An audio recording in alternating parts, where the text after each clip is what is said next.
Isomerism എന്ന് പറഞ്ഞാൽ നമ്മൾ രണ്ടോ അതിലധികമോ മോളിക്യൂൾ എടുത്താൽ ഈ മോളിക്യൂളിനൊക്കെ സെയിം മോളിക്കുലാർ ഫോർമുലയാണ്, പക്ഷേ എന്താണ് ഡിഫറൻറ്റ് സ്ട്രക്ചറൽ ഫോർമുല വരിക. ഡിഫറൻറ്റ് സ്ട്രക്ചറൽ ഫോർമുലയോ അല്ലെങ്കിൽ ഡിഫറൻറ്റ് സ്പേഷ്യൽ അറേഞ്ച്മെൻറ്റോ വരുവാണെങ്കിൽ അത്തരം ആൾക്കാരെ നമുക്ക് എന്ത് വിളിക്കാം? ഐസോമേഴ്സ് എന്ന് വിളിക്കാം. ഈ ഫിനോമിനനെ നമ്മൾ ഐസോമെറിസം എന്ന് പറയാം. ഒന്നുകൂടെ പറയാം.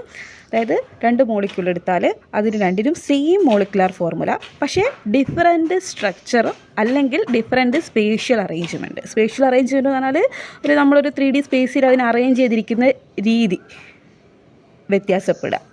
ഓക്കെ, അപ്പോൾ ഇങ്ങനെയാണെങ്കിൽ ഇതിനെയാണ് നമ്മൾ ഐസോമെറിസം എന്ന് പറയുന്നത്. അപ്പോൾ ഡിഫറൻറ്റ് സ്ട്രക്ചർ ആണെങ്കിൽ അതിനെ നമ്മൾ സ്ട്രക്ചറൽ ഐസോമെറിസം എന്നാണ് വിളിക്കുന്നത്. Structural isomerism. Then different spatial arrangement ആണെങ്കിൽ അതിനെ സ്റ്റീരിയോ ഐസോമെറിസം എന്നാണ് വിളിക്കുക.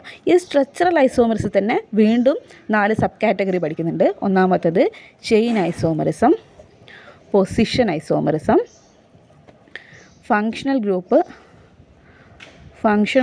Group isomerism and metamerism. ഇനി ഈ സ്റ്റീരിയോ ഐസോമെറിസത്തിൽ നമുക്ക് പഠിക്കാനുള്ളത് ജിയോമെട്രിക്കൽ ഐസോമെറിസം മാത്രമാണ്. ജിയോമെട്രിക്കലും ദെൻ ഒന്നുകൂടെ ഉണ്ട് ഇതിനകത്ത് ഒപ്റ്റിക്കൽ ഐസോമെറിസം നമുക്ക് ഈ വർഷം പഠിക്കാനില്ല. ഈ ജിയോമെട്രിക്കൽ ഐസോമെറിസത്തിലാണ് നമ്മൾ സിസ് ആൻഡ് ട്രാൻസ് ഐസോമേഴ്സ് ഒക്കെ പഠിക്കുന്നത്. ഇത് നമ്മൾ സെക്കൻഡ് ചാപ്റ്ററിൽ ഹൈഡ്രോ കാർബൺ ചാപ്റ്ററിലെ 9ാമത്തെ പാഠം അതിനകത്താണ് വരുന്നത്. ഈ ഓർഗാനിക് കെമിസ്ട്രിയുടെ ഫസ്റ്റ് ചാപ്റ്റർ, അതായത് 8th ചാപ്റ്ററിൽ സ്ട്രക്ചറൽ ഐസോമെറിസമാണ് നമുക്ക് മെയിനായിട്ട് പഠിക്കാനുള്ളത്. അപ്പോൾ ഇതിനകത്ത് ഓരോന്നായിട്ട് നോക്കാം അല്ലേ. Same molecular formula but different structural formula ആണെങ്കിൽ അതിനെ നമ്മൾ വിളിക്കുക സ്ട്രക്ചറൽ ഐസോമെറിസം എന്നാണ്. അപ്പോൾ അതിനകത്ത് 4 എണ്ണം: chain, position, functional group and metamerism. അപ്പോൾ അതിനകത്ത് ഓരോന്നായിട്ട് നമുക്ക് നോക്കാം. ഫസ്റ്റ് വൺ ചെയിൻ ഐസോമെറിസം നോക്കാം. അപ്പോൾ ചെയിൻ ഐസോമെറിസത്തിൽ ഒരു എക്സാമ്പിൾ എഴുതാൻ പോവുകയാണേ. CH3 CH2 CH2 CH2 CH3. നെയിമിങ്ങും കൂടെ ഇതിൻ്റെ കൂടെ ഓരോന്നിൻ്റെയും പേര് പറയാം. അപ്പോൾ നെയിമിങ്ങും കൂടെ ഒന്ന് ശ്രദ്ധിക്കുക കേട്ടോ. അപ്പോൾ ഇതിനകത്ത് എത്ര ആളുണ്ട്? 1 2 3 4 5 പെൻഡാണ് അല്ലേ. അപ്പോൾ ഇതാരാ? പെൻറ്റെയിനാണിത്. പെൻറ്റെയിൻ അല്ലേ. സിംഗിൾ ബോണ്ട് മാത്രമേ വരുന്നുള്ളൂ, അതുകൊണ്ട് ANE പെൻറ്റെയിൻ. അപ്പോൾ ഇതിനെ നമുക്ക് N-പെൻറ്റെയിൻ എന്നൊക്കെ വിളിക്കാം. ഓക്കെ, ഇത് പെൻറ്റെയിൻ മതി. ഇതിനകത്ത് ഇനി ഞാൻ അടുത്തൊരാൾ എഴുതാൻ പോവുകയാണേ. CH3 CH3 CH2 CH3. Okay, ഇതിനകത്ത് മെയിൻ ചെയിനിൽ എത്ര കാർബൺ ഉണ്ട്? 4 കാർബൺ ഉണ്ട്. ദെൻ ഒരു ബ്രാഞ്ച് ഉണ്ട്. ബ്രാഞ്ചിന് ചെറിയ നമ്പർ വരുന്ന വിധത്തിൽ ഞാനൊന്ന് നെയിം ചെയ്യാണ്. 1 2 3 4. രണ്ടാമത്തെ പൊസിഷനിലൊരു മീഥൈൽ ഗ്രൂപ്പ്, അതിൻ്റെ പേര് 2-methyl butane. കണ്ടോ? അപ്പോൾ ഇത് രണ്ടിൻ്റെയും മോളിക്കുലാർ ഫോർമുല എന്താണെന്ന് നോക്കി നോക്കാം. ഇതിനകത്ത് എത്ര കാർബൺ ഉണ്ട്? ഒന്നാമത്തേൽ 1 2 3 4 5 കാർബൺ. അപ്പോൾ C5. എത്ര ഹൈഡ്രജൻ ഉണ്ട്? 3 3 6. 6 12 ഹൈഡ്രജൻ. H12. C5H12 ആണ് ഒന്നാമത്തതിൻ്റെ മോളിക്കുലാർ ഫോർമുല. ഇനി രണ്ടാമത്തെ നോക്കി നോക്കി എത്ര കാർബൺ ഉണ്ട്? 1 2 3 4 5 കാർബൺ. C5. എത്ര ഹൈഡ്രജൻ ഉണ്ട്? 3 3 3 9. 9ഉം 3ഉം 12 ഹൈഡ്രജൻ. 12. കണ്ടോ? രണ്ടിൻ്റെയും മോളിക്കുലാർ ഫോർമുല സെയിം ആണല്ലോ, പക്ഷേ ഡിഫറൻറ്റ് സ്ട്രക്ചറൽ ഫോർമുല. അതിലും ചെയിനിലാണ് അല്ലേ, ചെയിനിലാണ് വ്യത്യാസം വന്നിട്ടുള്ളത്. ഇനി ഇതിൻ്റെ ഒരു ഐസോമറും കൂടെ വരയ്ക്കാം. CH3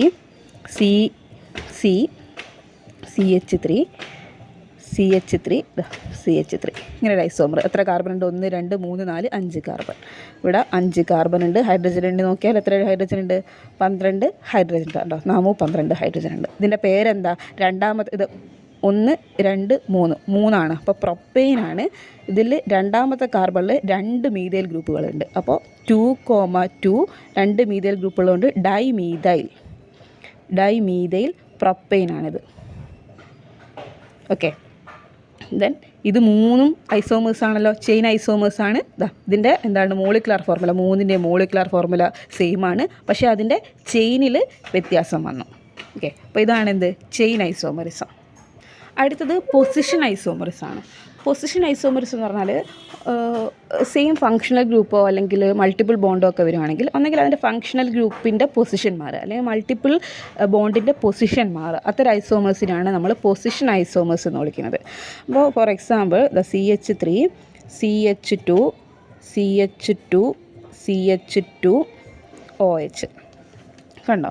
ഇതിൽ OH ഫങ്ഷണൽ ഗ്രൂപ്പ് വന്നു. OH ഫങ്ഷണൽ ഗ്രൂപ്പ് വന്നാൽ ഇത് ആൽക്കഹോളാണ്. ഇതിൻ്റെ പേരെങ്ങനെയാണ് നമ്മൾ പറയുക? 1 2 3 4 ബ്യൂട്ടേനാണ് അല്ലേ. അപ്പോൾ എഴുതണ്ട, ഇക്ക് പകരം നമ്മളിത് കൊടുക്കണം OH ആയതുകൊണ്ട് ഇതാ ബ്യൂട്ടനോളാണ്. ഒന്നാമത്തെ പൊസിഷനിലാണ് OH ഉള്ളത്, അതുകൊണ്ട് ഇത് 1 ബ്യൂട്ടനോൾ. ഓക്കെ, ഒന്നാമത്തെ ആയതുകൊണ്ട് നമ്പർ കാണിച്ചിട്ടില്ലെങ്കിലും കുഴപ്പമൊന്നുമില്ല. ബ്യൂട്ടനോൾ എന്ന് പറഞ്ഞാൽ അത് 1 ബ്യൂട്ടനോൾ ആണെന്നാണ് മനസ്സിലാക്കേണ്ടത്. ഇനി ഇവിടെ നോക്കിക്കോളെ, CH3 CH2 CH2 CHOH CH3 കണ്ടോ. ഇതും എന്താണ്? ബ്യൂട്ടനോൾ തന്നെയാണ് അല്ലേ. 4 കാർബൺ ഉണ്ട്, OH ഗ്രൂപ്പ് ഉണ്ട്. ബ്യൂട്ടനോൾ തന്നെയാണ്, പക്ഷേ OH ഗ്രൂപ്പിൻ്റെ പൊസിഷൻ മാറിയിട്ടുണ്ട്. ആദ്യത്തേൽ ഒന്നാമത്തെ കാർബണിലാണെങ്കിൽ ഇതിൽ രണ്ടാമത്തെ കാർബണിലാണ് OH ഗ്രൂപ്പ് വന്നത്. അപ്പോൾ ഇതെന്താണ്? 2 ബ്യൂട്ടനോളാണ്. 3 ബ്യൂട്ടനോൾ വരുമോ? ഇനി ഇവിടെ കൊടുത്താൽ 3 ബ്യൂട്ടനോൾ വരില്ല കേട്ടോ. അപ്പോൾ പിന്നെ നമ്മൾ ഇവിടുന്ന് ഇങ്ങോട്ട് ഇടണം. അങ്ങനെ ആകുമ്പോൾ 2 ബ്യൂട്ടനോൾ തന്നെയാണ് ആവുക. ഓക്കെ, അപ്പോൾ നമ്മൾ നെയിമിങ് ചെയ്യുമ്പോൾ എപ്പോഴും ഫങ്ഷണൽ ഗ്രൂപ്പിന് ചെറിയ നമ്പർ വരുന്ന വിധത്തിൽ നെയിമിങ് ചെയ്യണം. അപ്പോൾ ഇങ്ങോട്ടേക്ക് വരുമ്പോൾ OH ഗ്രൂപ്പ് ഏതിലാണ്? മൂന്നാമത്തേലാണ് വരിക. ദെൻ ഇങ്ങോട്ടേക്ക് വരുമ്പോൾ രണ്ടാമത്തേലാണ് വരിക. അപ്പോൾ ഇതിന് നമ്മൾ ഇമ്പോർട്ടൻസ് കൊടുക്കണം. ഓക്കെ, അപ്പോൾ ഇത് പൊസിഷൻ ഐസോമറിസം മനസ്സിലായല്ലോ. ദ ഫങ്ഷണൽ ഗ്രൂപ്പിൻ്റെ പൊസിഷൻ അങ്ങോട്ട് മാറി. ഓക്കെ, രണ്ടിൻ്റെ മോളിക്കുലർ ഫോർമുല എഴുതി നോക്ക്. ദ C എത്ര കാർബൺ ഉണ്ട്? 1 2 3 4 കാർബൺ. 4 കാർബൺ.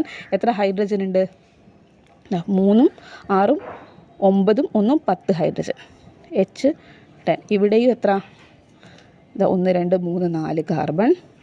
എത്ര ഹൈഡ്രജൻ? 3 3 6 6 3 9 1 10 ഹൈഡ്രജൻ ഉണ്ടോ. സെയിം മോളിക്കുലർ ഫോർമുലയാണ്, സെയിം ഫങ്ഷണൽ ഗ്രൂപ്പുമാണ്. പക്ഷേ ഫങ്ഷണൽ ഗ്രൂപ്പിൻ്റെ എന്ത് മാറി? പൊസിഷൻ അങ്ങോട്ട് മാറി. അപ്പോൾ ഇതാണെന്ത്? Position isomerism. ഈ ഒരു ഫിനോമിനേനെ പൊസിഷൻ ഐസോമറിസം എന്ന് വിളിക്കും. ഇനിയിത് നമുക്ക് ഡബിൾ ബോണ്ട് വെച്ചിട്ടും ഇത് പൊസിഷൻ ഐസോമറിസം കാണിക്കാൻ പറ്റും. അപ്പോൾ നോക്കിക്കോളെ, CH3 CH2 CH double bond CH3. ഇതാരാ? ബ്യൂട്ടീനാണ്. 1 ബ്യൂട്ടീൻ.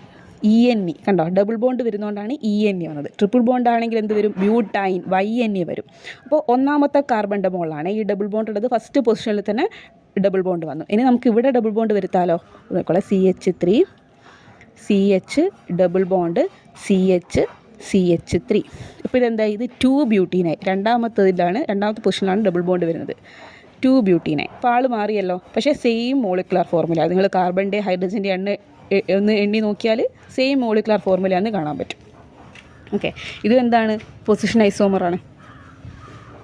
അടുത്തത് ഫങ്ഷണൽ ഗ്രൂപ്പ് ഐസോമേഴ്സാണ്. Functional group isomerism. ഇതിനകത്ത് ഫങ്ഷണൽ ഗ്രൂപ്പ് മാറും. സെയിം മോളിക്കുലർ ഫോർമുല ആയിരിക്കും, പക്ഷേ ഫങ്ഷണൽ ഗ്രൂപ്പ് തന്നെ മാറും. നേരത്തെ എന്താണ്? ഫങ്ഷണൽ ഗ്രൂപ്പിൻ്റെ പൊസിഷൻ മാത്രമാണ് മാറുന്നത്. ഇവിടെ ഫങ്ഷണൽ ഗ്രൂപ്പ് തന്നെ മാറും. For example CH3 CH2 CHO കണ്ടോ. ഏതാ ഫങ്ഷണൽ ഗ്രൂപ്പ്? CHO ആണ്. ആൾഡിഹൈഡാണ്. ഇതിൻ്റെ പേരെന്താ? എത്ര കാർബൺ ഉണ്ട്? 1 2 3 കാർബൺ. പ്രൊപ്പൻ അല്ലേ. അപ്പോൾ ആൾഡിഹൈഡാണ്. അപ്പോൾ പ്രൊപ്പനാൾ എന്നാണ് ഇതിൻ്റെ പേര്. പ്രൊപ്പനാൾ. 1 പ്രൊപ്പനാൾ എന്ന് കൊടുക്കാം. ഇവിടെ ഫസ്റ്റ് പൊസിഷനിൽ തന്നെയാണ് എന്ത് വരുന്നത്? CH വരുന്നത്. പ്രൊപ്പനാൾ. ഓക്കെ, ഇനി അടുത്തൊരാൾ CH3 C double bond O CH3 കണ്ടോ. ഇത് ഇവിടെ ഏതാ ഫങ്ഷൻ ഗ്രൂപ്പ് വന്നത്? ഇവിടെ ആൾഡിഹൈഡ് ആണെങ്കിൽ ഇത് കീറ്റോൺ ആണ്. ഇതിൻ്റെ IUPAC നെയിം എന്തായിരിക്കും? 3 കാർബൺ ഉണ്ട്, പ്രൊപ്പ് തന്നെയാണ് വരിക. ദെൻ കീറ്റോൺ ആയതുകൊണ്ട് ആളല്ല വേണ്ടത്, ONE ഓണാണ് വേണ്ടത്. പ്രൊപ്പനോണാണിത്. പ്രൊപ്പനോൺ ONE വന്ന് കണ്ടോ. ഈ പ്രൊപ്പൈൻ്റെ E പോയിട്ട് അവിടെ ONE വന്നു. ഇവിടെ പോയിട്ട് എന്താ വന്നത്? AL വന്നു. പ്രൊപ്പനാൾ ആണ്, ആൾഡിഹൈഡാണിത്. പ്രൊപ്പനോൺ ആണിത്. ഇവിടെ C ഡബിൾ ബോണ്ടോ മാത്രമേ വരുന്നുള്ളൂ. ഇവിടെ CHO വരുന്നുണ്ട്. ഓക്കെ, അപ്പോൾ ഇതിന് 2 പ്രൊപ്പനോൺ എന്നാണ് പറയുക. രണ്ടാമത്തെ സെക്കൻഡ് പൊസിഷനിലാണല്ലോ ഈ ഒരു ഗ്രൂപ്പ് വരുന്നത്. അപ്പോൾ 2 പ്രൊപ്പനോൺ. ഇവിടെ രണ്ടിൻ്റെയും മോളിക്കുലർ ഫോർമുല നിങ്ങളൊന്ന് എഴുതി നോക്ക്.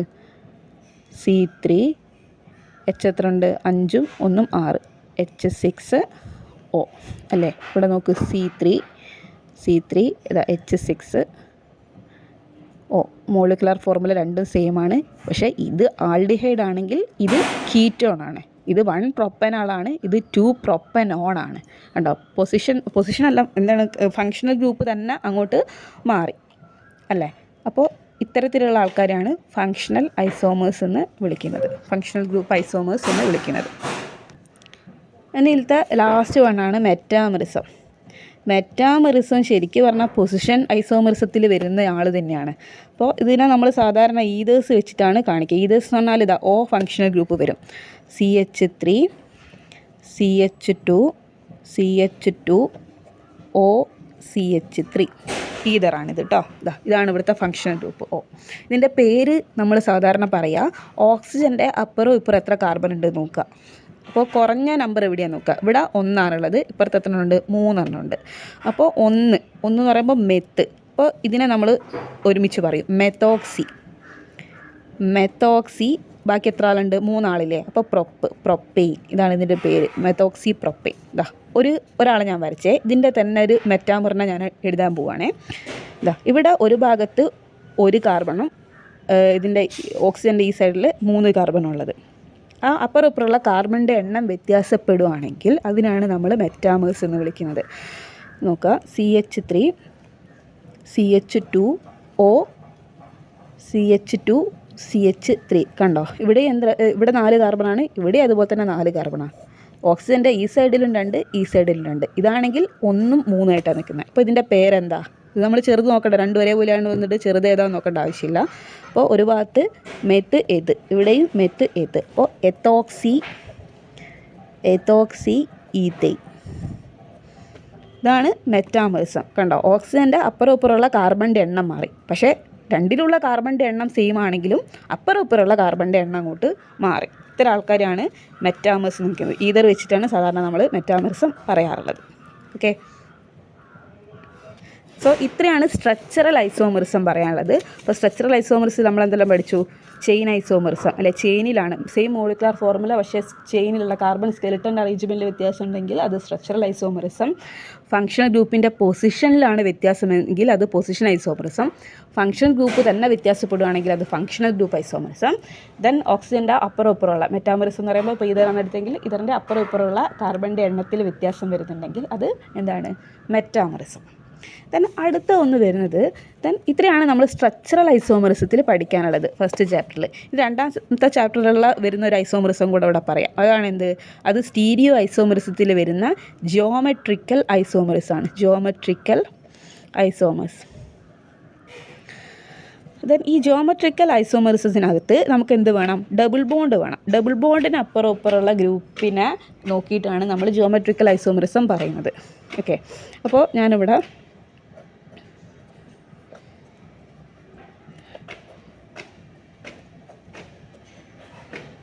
ഇതാരാൾ? 4 കാർബൺ ഉണ്ട്. 1 2 3 4.